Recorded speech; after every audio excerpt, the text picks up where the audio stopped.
നിങ്ങളുടെ ഫിറ്റ്നസ് ആവശ്യങ്ങൾ നിറവേറ്റാനായി ചേലക്കരയിൽ ഇതാദ്യമായി ഇന്റർനാഷണൽ ക്വാളിറ്റിയിൽ ഒരു AC fitness centre. Brand box fitness. നിങ്ങളുടെ ഫിറ്റ്നസ് ഇനി ഞങ്ങളുടെ ഗ്യാരണ്ടി.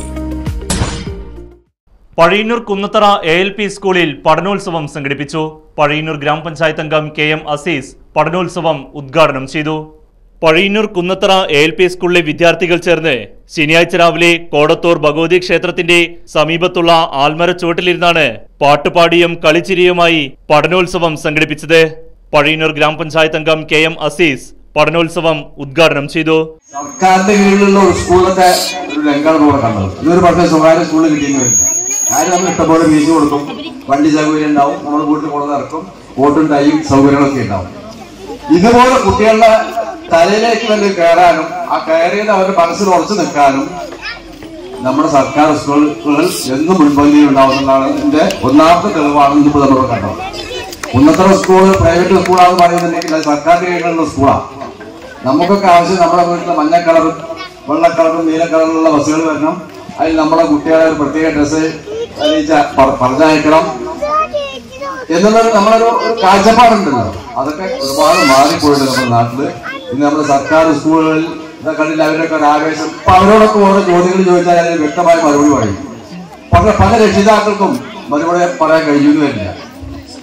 അതിന്റെ കാരണം വിദ്യാഭ്യാസ രംഗത്ത് ഒരുപാട് മാറ്റങ്ങൾ ഉണ്ടായിട്ടുണ്ട്. അതിന്റെ ഒരു ഭാഗം കൂടിയാണ് ഈ പഠനോത്സവം ഇന്നിവിടെ സംഘടിപ്പിച്ചിട്ടുള്ളത്. സാധാരണ ഇവിടെ ഈ കായികോത്സവം, അതുപോലെ കലോത്സവം ഇതൊക്കെ കണ്ടിട്ടുള്ളൂ. പഠനോത്സവം എന്ന് പറയുന്നത് നമ്മളിപ്പോൾ ആദ്യമായിട്ട് കാണാം.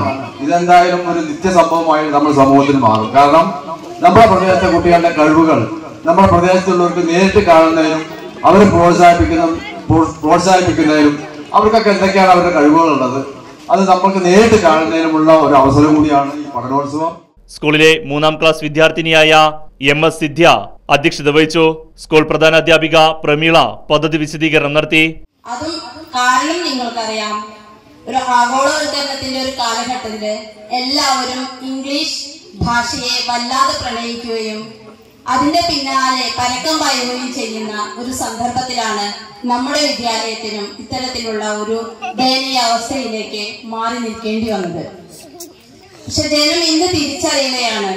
അവിടെ പോയി കേവലം ബ്രോയിലർ കോഴികളെ പോലെ കുറച്ച് അറിവ് അവരിലേക്ക് കുത്തി നിറയ്ക്കുക എന്നല്ലാതെ സ്വന്തം ജീവിതത്തിൽ അവർക്ക് അത് പ്രാവർത്തികമാക്കാനോ അല്ലെങ്കിൽ നല്ല രീതിയിൽ ജീവിതത്തെ മുന്നോട്ട് കൊണ്ടുപോകാനോ കഴിയാതെ നിസ്സഹായ അവസ്ഥയിൽ ജീവിതം തന്നെ കൈമോശം വരുന്ന ഒരവസ്ഥയിലേക്ക്, ജീവിതം തന്നെ ഇല്ലാതാക്കുന്ന ഒരവസ്ഥയിലേക്ക് മാറിക്കൊണ്ടിരിക്കുന്ന തലമുറ.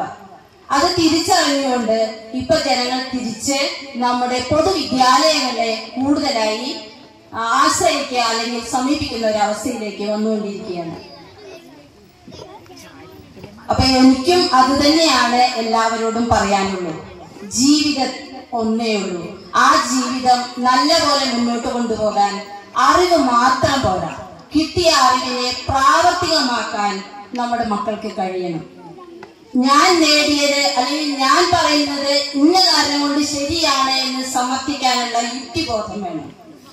അതിനൊക്കെ അവസരം കിട്ടുന്നത് പൊതുവിദ്യാലയങ്ങളിലാണ് എന്ന തിരിച്ചറിവ് ഇനിയെങ്കിലും ഈ നാട്ടിലെ എല്ലാവർക്കും, നല്ലവരായ എല്ലാ രക്ഷിതാക്കൾക്കും ഉണ്ടാവണമെന്നാണ് എനിക്ക് പറയാനുള്ളത്. പഴയന്നൂർ ഗ്രാമപഞ്ചായത്ത് അംഗം N യശോദ, പൂർവ്വ വിദ്യാർത്ഥികളായ കരുണാകരൻ, രവീന്ദ്രൻ കോടത്തൂർ, സ്കൂളിലെ വിദ്യാർത്ഥികളായ KM അനഘ, ജിന ഫാത്തിമ, റിദ്യ, ബെസ്റ്റിൻ, സദൃശ്യ, സ്കൂൾ ലീഡർ കൃതിക് തുടങ്ങിയവർ പരിപാടിയിൽ പങ്കെടുത്ത് സംസാരിച്ചു.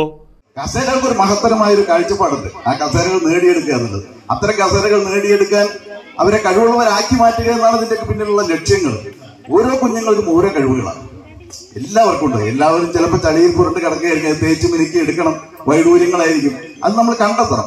അത് വീടുകളിലും കണ്ടെത്തണം. വീടുകളിലുണ്ടാവും കുഞ്ഞുങ്ങൾക്ക് കഴിവ്. ചില കാര്യങ്ങൾ പറയുമ്പോൾ നമ്മൾ വരെ അവഗണനയോട് കാണരുത്. ഇപ്പൊ കുഞ്ഞുങ്ങള് നമ്മുടെ കോവിഡ് കാലത്ത് നമ്മളെല്ലാവരും പറയുമല്ലോ, മൊബൈൽ ഉപയോഗിക്കരുത്, TV കാണരുത് എന്നൊക്കെ പറയുമല്ലോ. പക്ഷെ നമുക്ക് ഒരു ദുരന്തം, ഒരു പ്രളയവും അതുപോലെ തന്നെ മഹാമാരിയും ഒരുപാട് രോഗങ്ങളും ഇങ്ങനെയൊക്കെ അവസ്ഥ വന്നപ്പോ ആ കോവിഡ് കാലത്ത് നമ്മൾ എങ്ങനെ പഠിച്ചിരുന്നത്?